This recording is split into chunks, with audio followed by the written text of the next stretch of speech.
Que tal?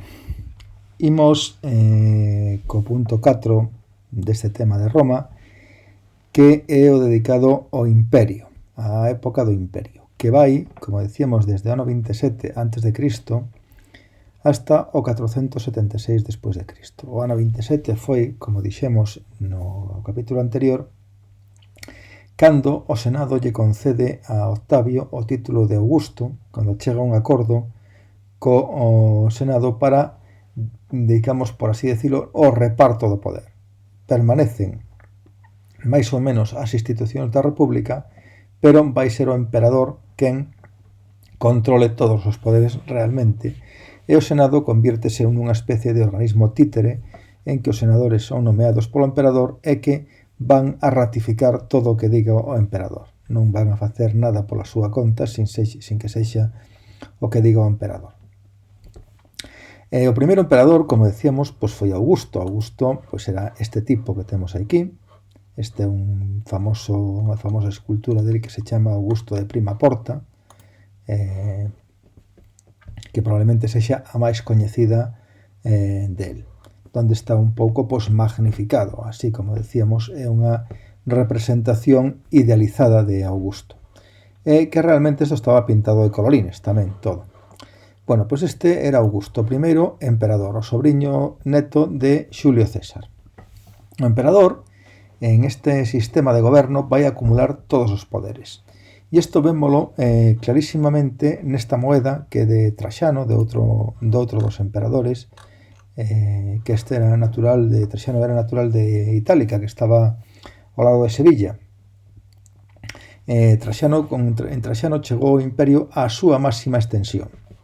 Pois tiña aquí todos os títulos: Augusto, o nome, Imperator, que Imperator significaba xefe do exército, pai da patria, cónsul, que tamén acumulaba ese cargo, tribuno da plebe, tamén era el, pontífice máximo, que era o xefe relixioso, e, bueno, tamén vencedor dos dacios. Os dacios, pois eran, a Dacia era a actual Rumanía. De feito, Rumanía, chamase o Romanía en galego, chámase así porque os romanos son romanos, realmente.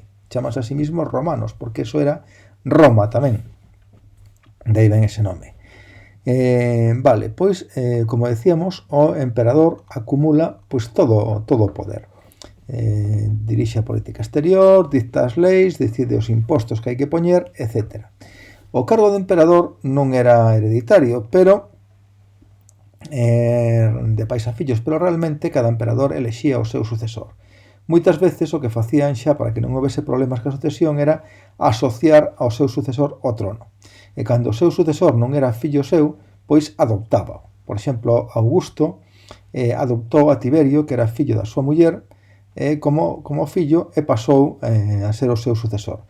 E Tiberio adoptou a Calígula, que era un sobriño seu, e pasou a ser o emperador. Despois Calígula estaba como unha chota, acabaron matando, e pasou a ser seu tío Claudio porque nomeou a guardia pretoriana, que era a guardia do emperador. Pero era un tío de Calígula. E así funcionaron varias dinastías. Despois de Claudio, pois adoptou a Calígula, que era tamén un sobriño, e Calígula tamén estaba como a Nerón, que era o fillo da súa muller, e Nerón tamén estaba como unha chota, e acabaron matando, e empezou outra dinastía que estaba iniciada por un xeneral que era Vespasiano, que tamén estuvo seu fillo Tito, seu fillo Domiciano. Domiciano tamén o mataron e empezou outra dinastía. E, bueno, pois foron sucedéndose distintas dinastías. Os séculos 1 e 2 despois de Cristo, o sea, a época de Augusto, de Vespasiano, de Traxano, de Marco Aurelio, as dinastías, a dinastía de Augusto chamábase a Xulio Claudia, a de Traxano chamábase os Antoninos. A Traxano, Adriano, Marco Aurelio, Antonino Pío, e finalmente Cómodo, que é o da película esta de Gladiator. Bueno, pois toda esta época foi unha época de máxima expansión do imperio, de paz. Dentro do imperio non había guerras, podía haber algunha guerra nas fronteiras para conquistar novos territorios, pero nada máis. É unha época de prosperidade económica, cultural, etc. e chamase a época da Pax Romana ou Pax Augusta, porque foi unha época pois, de moita tranquilidade, 2 séculos de moitísima tranquilidade. Aí o imperio acadou a súa máxima extensión, que é isto que temos aquí, todo ao redor do mar Mediterráneo. Na época de Claudio conquistouse a Britania, chegouse hasta aquí, hasta o límite con Escocia. Aquí Adriano construiu un muro para que non evitar os ataques dos pictos, que era o muro de Adriano, que está aquí. Todo o norte de África, Exipto, Siria, Mesopotamia, hasta Armenia, toda a península de Anatolia, aquí ao redor do Mar Negro tamén, a Dacia, que é a actual Rumanía, unha parte así toda da Galia, de Xermania. Bueno, todo isto foi a máxima extensión que acadou o imperio na época de Traxano, que estaba, como vemos, estaba dividido en provincias. En provincias, pois aquí vemos as provincias en que estaba dividida Hispania. Vale, bueno, pois como decíamos, Roma era a capital, era onde vivían os emperadores, e en todos estes territorios pois deuse o que se chamou o proceso de romanización. Quere decir que os romanos eran uns tipos realmente moi tolerantes. Eles chegaban e realmente non impoñían as cousas, a súa lingua, a súa cultura, e incluso asimilaban as culturas dos povos conquistados, pero a ver, a súa cultura era moi superior.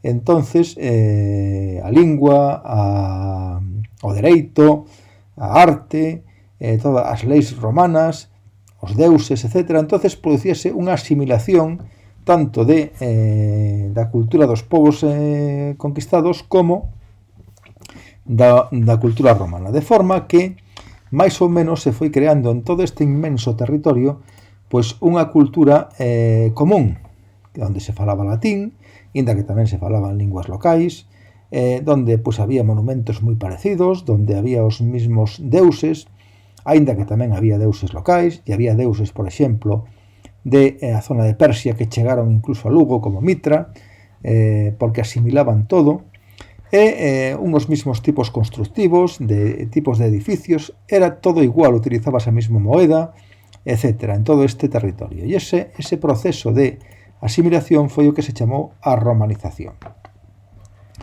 En cuanto aos dereitos políticos, pois, ao principio, só os habitantes de Roma tiñan dereitos, dereito de poseer propiedades, de votar, etc.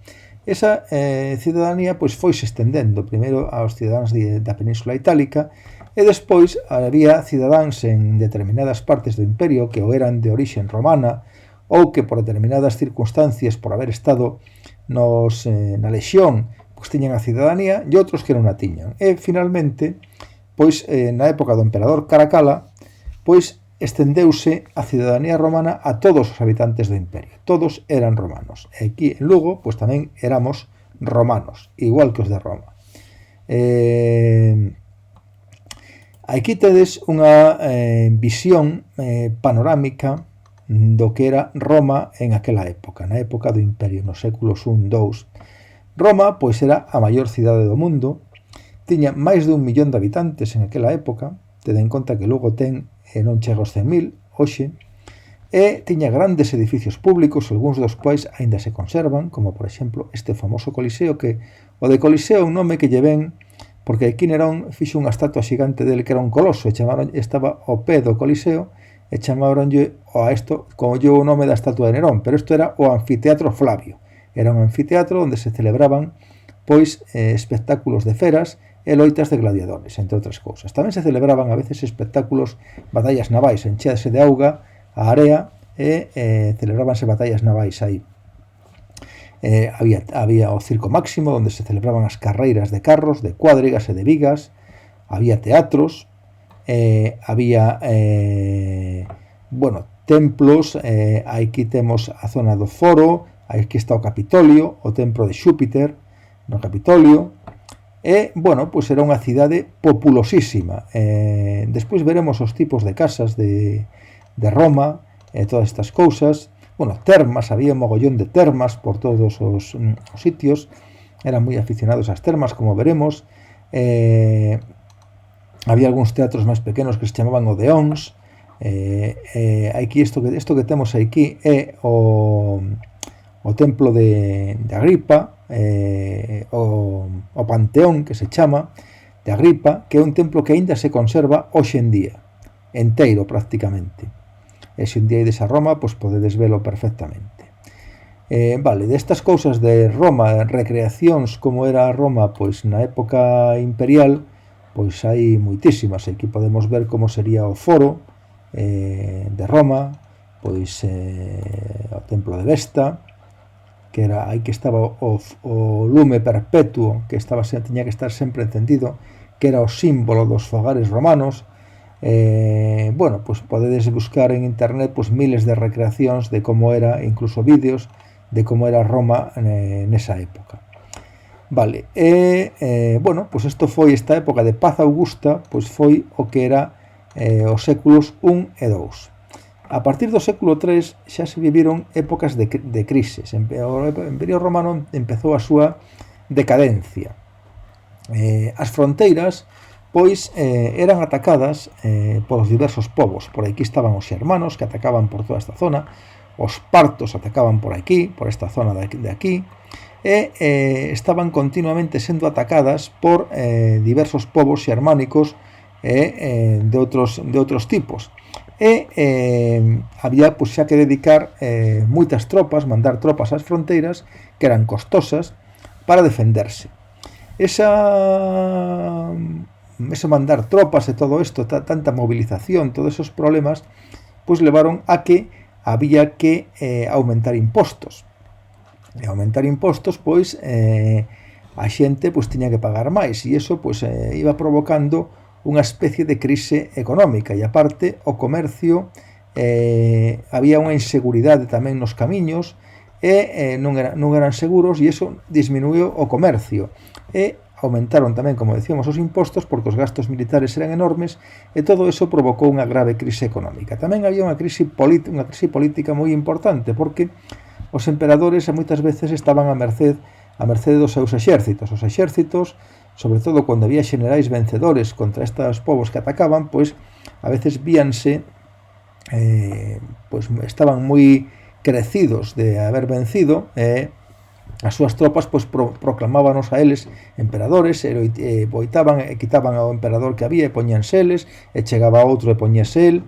Moitos pois foron asesinados e estaban a mercede dos militares. Entonces, pois aí houve unha crise política importantísima. Había emperadores que non duraban ningún ano, había os que duraban días.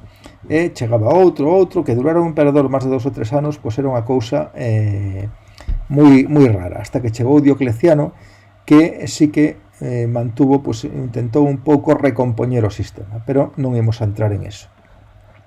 E tamén se produciu unha crise social moi importante. Falamos de crise económica, falamos de crise política e de crise militar, e entonces en esta época, ante estos problemas de suministro e falta de comercio que había, pois as grandes cidades non chegaban alimentos.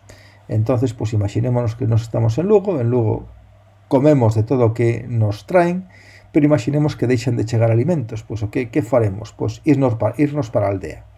Pois os ricos iránse ás súas grandes propiedades e os pobres pois iránse a pequenas propiedades para intentar producir, sembrar algo e tratar de vivir e ter que comer. Entonces o imperio ruralizouse, a xente abandonou as cidades e trasladouse a vivir ao campo. Entonces, pois como decíamos, estas foron as características desa crise do século III, unha crise militar, unha crise política, unha crise económica e unha crise social.